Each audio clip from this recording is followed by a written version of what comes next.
Ironized Yeast presents Lights Out. Everybody.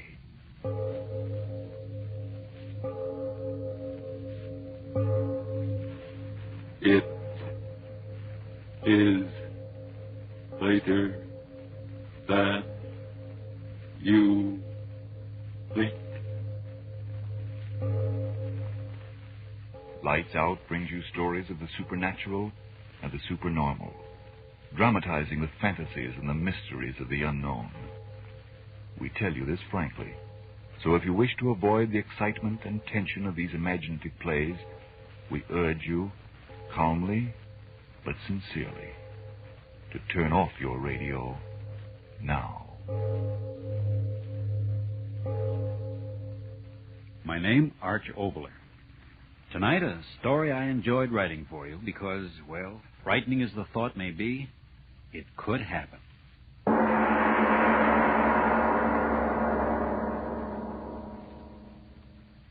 And furthermore, I might speak frankly, my dear Diane, the basic thing wrong with woman is her nose. Let's cut it off. Russell Adams. Then there's the matter of her ears. Look at them. Well? They're too obvious. Cut them off, too. No nose, no ears. Oh, a fine art critic you turned out to be. Oh, is this thing odd? Russ Adams, I hate you. I think it's the best piece of sculpture I've ever done. Egomaniac. Oh, will you go away? Not until I tell my wife how much I adore her. How about stopping the artistic endeavors for the night and romancing with the old man? Any night. Come on. Out on the veranda. There's a moon. Spoken as Professor Russell J. Adams, instructor of astronomy at our beloved university. I don't know a single scientific fact about this moon. It's a special satellite built entirely for romance. Then it's a date. After you, fair Diane? Why do you laugh? Just thinking it's a good thing we haven't any neighbors, or they'd think we were honeymooning. 10 years and 2 more weeks. Sweet. Why? For remembering. Well, the sign. Oh, it's such a lovely night. Yes. You're very lovely with the moonlight in your hair. Darling. 335 days out of the year, moonlight to me is just a reflected light of the sun. A light interesting only that it may be analyzed spectroscopically. But these 30 days of our vacation, Diane. Oh, what a magical change. It's a soft lover's moon hanging in the heavens only to brighten your loveliness. Oh, and people wonder why I can't get excited about Ronald Coleman. Coleman? Who's he? Spoken like a true professor. He's a motion picture star. An absolute paragon of romance. Oh, well, perhaps I shouldn't neglect my movie-going. Oh, so much I mean. With such paragons to teach one. You do all right. Oh, Russell. What's the matter? I saw the brightest shooting star. Is that all? The way you gasp, I thought you saw the angel of death himself galloping over those meadows. There's another one. Look, Russell. My dear, for 11 months out of the year, the heavens have my full and undivided attention. Oh, but during this blessed month, let the heavens fall. I can't be bothered. I never saw such bright shooting stars. Yes, and another thing, my dear. As the wife of an accredited professor of astronomy, I think it no more than fitting that you give the phenomena that you observed its proper name, namely the fall of a meteor. There's another one. And another. Oh, Russ, how bright and beautiful. They travel at such a tremendous rate, the friction of our atmosphere burns them into a fiery vapor. There's more of them. Look, one after the other. I've never seen so many shooting stars. I mean so many meteors in all my life. Oh, so that's why you wanted me out here. You knew about this meteor shower, didn't you? It's one of heaven's free spectacles in this constellation. Every 3 years, and this happens to be the 3rd year. How frightening. Why frightening? Those great masses of stone and iron coming from who knows where in interstellar space, traveling millions and millions of miles and then going up in such glorious flame just as they reach the end of their journey. Not all goes to flame. Hundreds of them strike the earth each year. Well, Russell, there's no danger. Oh, no. The probabilities of being struck on the head by that cosmic rubbish is about 1,000 times more remote than winning a sweepstake without buying a ticket. Oh, look. That one. The brightest of all. Wait, Diane. What's that? I don't know. Something from Look the up. sky. It's shooting star. Look out, Diane!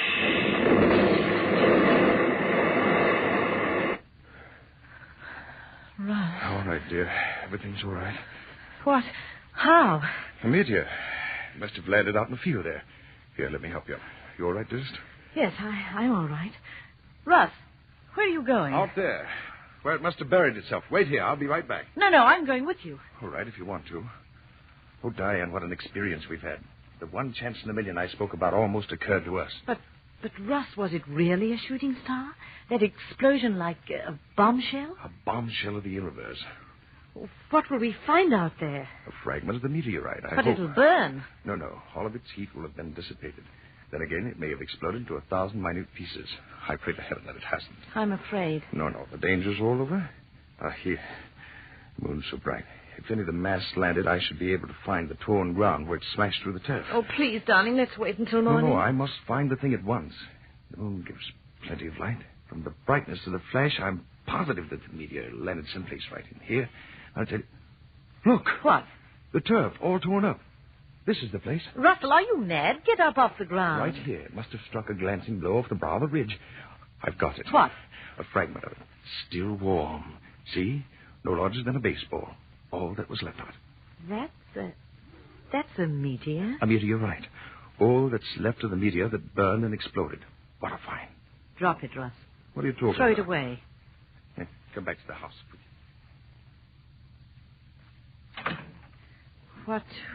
What are you going to do with it? Diane, what's the matter with you? Your face. I don't know. Somehow I'm afraid for all of us. Afraid? Good heavens, my dear. There's nothing dangerous about this. A mass metal that's 90% iron. Why, it's as harmless as any inert piece of metal. Come to the study. I'll show you where the rush of air against the incandescent... Russ, wait. Huh? Someone's crying. Yes. I'll go and see. It's Helga. Oh, Helga, you poor thing. We forgot all about you. Oh, Mrs. Adams, it was exploding. Now, everything's all right, Helga. What's going on, Diane? Oh, poor Helga. The explosion frightened her out of her wit. Oh, Mr. Professor Adams, we die. We all die. Don't be a the fool. fire, it come from the sky. It kill us. It kill you and me and everybody. We die. Everybody die. Stop it. For heaven's sake, stop that. Die. Take care of it, Diane. Give her a sedative or something. All right, Russell. All right now, Helga. Everything's all right. I'm going to get at this meteorite, so please quiet the dumb fool down as quickly as you can. Superstitious idiot. Simple phenomena, and she thinks the world's ending. Simple little meteorite. Iron, a bit of nickel content. Nothing particularly unusual. Oh, Diane, quiet her down, will you? Yes. She'll be all right. You look a little rocky yourself. Here, sit here. She's very frightened. Yeah, and even you, Diane. Well? Well, you've acted so strangely, as if this inert piece of cosmic metal could cause some supernatural ability. What are you going to do with it? Nothing. Examine it. Here, I'll take some of this nitric acid. Where's that bottle? There. Now watch closely, and I'll show you that the stone consists of ordinary elements. Iron. Russell. What? This mark on it. How strange. Yeah. Funny I hadn't noticed it before. Circles the entire stone. I wouldn't be a bit surprised that a blow right here would break it in half. Yes, I think I'll try to do that. No, Russ. Leave it alone. Good heavens, Diane. Nothing but a stone. All I'm going to do is try and break it along this fissure. See, I had a hammer on the stone. Here. I wonder if the stone break. Almost solid metal. I'll try. By George, it did. Clean in half. What? Look. What's inside? Flash. Oh, Russ, how... Negative ray protoplasmic. No, it can't be. It can't. This is a meteor. It came from out there. There is no flesh. Nothing could live. Russ, look. Huh? It's growing. Growing?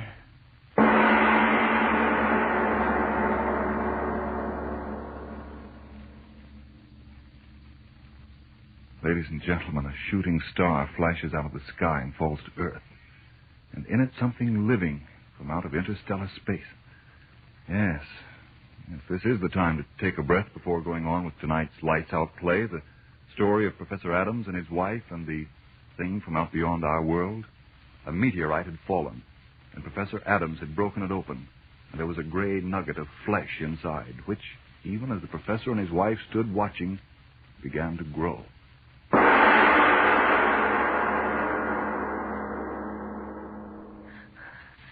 Faster and faster. Gray flesh. Growing.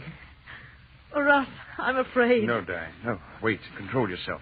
This is something we've got to see, both of us, calmly, so we can tell others clearly what we saw. I'll try. Russ, keep your arm around me. Larger and larger. Listen, the noise as it grows. I hear it. When will it stop? When? Look. I can't. That horrible gray flesh. But you must see it. Look. It's forming into something. What? A head. It's forming into a head. Oh! How can it be, Diane? Flesh in a meteor growing into a head. I see it. A head. Horrible head. Diane, you heard. Yes. A head without body speaking. Yes, speaking. Russell. You hear and understand me. Sickness. Laughing. I laugh at the fear and wonder in your simple little faces. Who are you? What are you? If I told you, would your little earth signs understand? Tell us, whatever you are. Tell us what you are. What you on earth will soon have for masters. No, wait, Diane. I must know. You thing... what can I call you? Tell me what you mean, you... masters. Surely you simple little men do not think that in you creation has reached the ultimate. Oh. Gray flesh talking. I'm getting out. You will stay. Russ, I can't move. Nor I. You cannot move. Who are you? Tell us, who are you? You saw how I came. A tiny bit of protoplasm in that meteorite? So I willed myself to be, to reach your earth. You came here in that? Through space? Through space beyond your furthest conception. Earth thing. Many of my people have tried. I am the first to succeed. Then meteors are the means we have used to try and reach this haven of plenty. I am the first. Now there will be others. You're from another planet? An old world. Old beyond your understanding. A world grown cold in its age. Empty with passing years. We must escape to a young, fertile world. This world. But you're only heads. Heads without bodies. Oh, Russ, I'm so afraid. No, please. I must hear him speak. This that is happening to us is a miracle of all times. Tell me, you there, are you only heads in that world you speak of? Heads. You see what I will you to see. But what are you? A mind and a will beyond your feeble understanding. As far above you as you are above the apes that still must crawl in your jungle. But how can it be that you speak as I speak and understand what I say? Your prattling wearies me, but I tell you this. All that you say, I know. The most profound thought any of you earth things have ever thought is to me as the babbling of children. But now I am hungry. You understand that little thing. Hungry? Hungry? Hungry with a hunger that has driven me over space without ending. Hunger that has brought me here. But what do you eat? You will know. What do you mean? What food could there be here to fill the hunger of such as I? Hunger that would make me entomb myself in metal, flung into space in a hope that chance would bring me through the fire of that air of yours. What food? A thing. I don't know. Tell me. Come closer. A thing. Oh, no.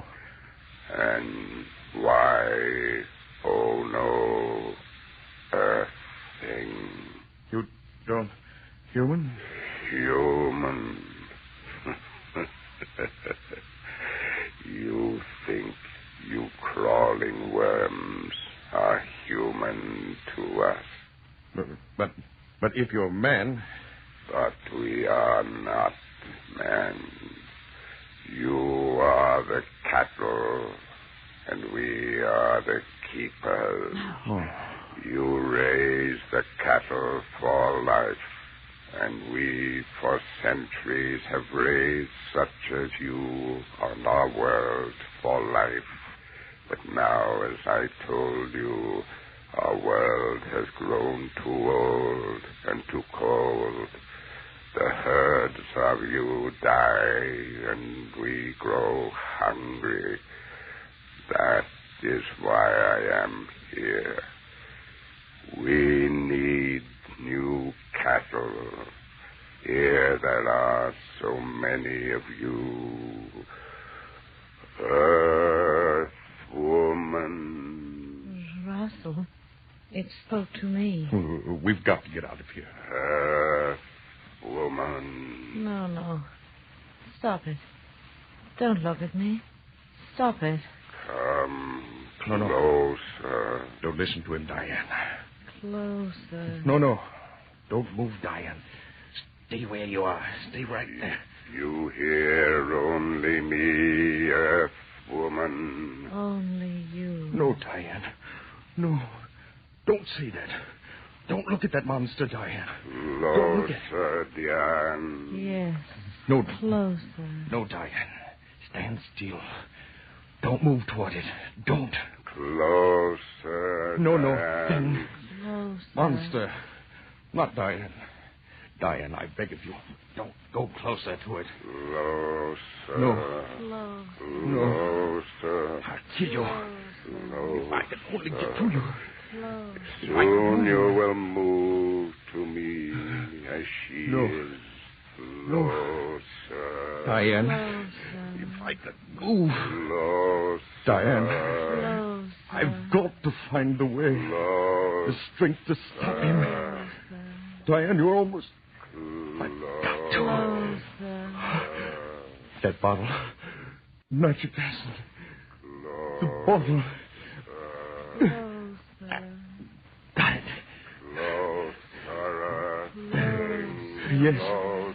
Yes, close to you, monster. Take this.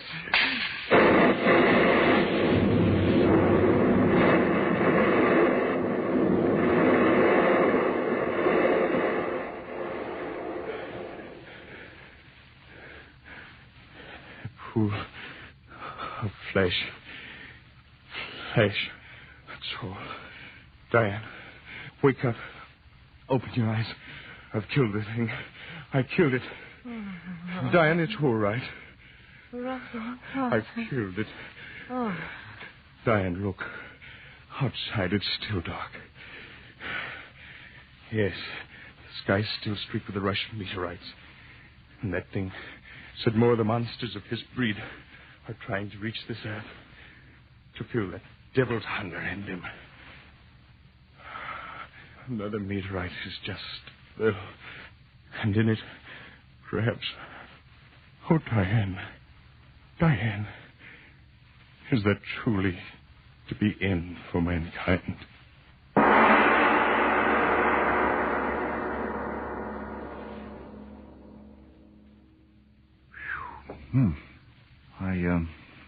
Mr. Obler, will the end of the world come that way? Well, Frank, if you mean will the end for mankind come out of interstellar space in the form of a flying meteor, well, there are some mighty interesting theories along that line. The amazing thing about it, Frank, is that there are so many logical and thoroughly possible ways in which the entire tribe of mankind could be wiped off the earth at any moment.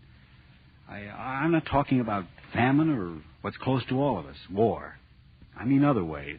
A star moves into our darkness from somewhere out there in the blackness of interstellar space, and the pull of its presence might turn our spinning globe headlong into the sun. In a split second, all of mankind, all his buildings, his wonderful possessions, his precious little pile, would go up in a flash of fire. Or, out of the sun itself, the very source of our life, as we all know, could shoot a long stream of explosive flame that would curl around us and again, well, so quickly that no man would know what had happened. In split seconds, this earth would be a charred, uninhabited spheroid.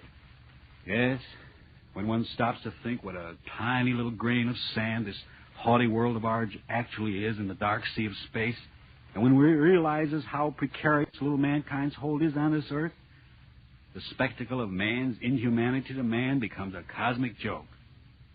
Well, all of those things are certainly interesting to think about, Mr. Obler, but tell us now what's going to happen next week. Next week, ball's treached. No, that's not a dance. It's a story of chance. That unpredictable chance that makes one man a saint and the next man a Hitler. The flip of a coin, the turn of a card, the bend of a road. I think you'll like what we have to offer you, but as usual, next week. Lights Out will come to you again next Tuesday at this same time. Be sure to listen to Arch Obler's weird story of Valse Triest.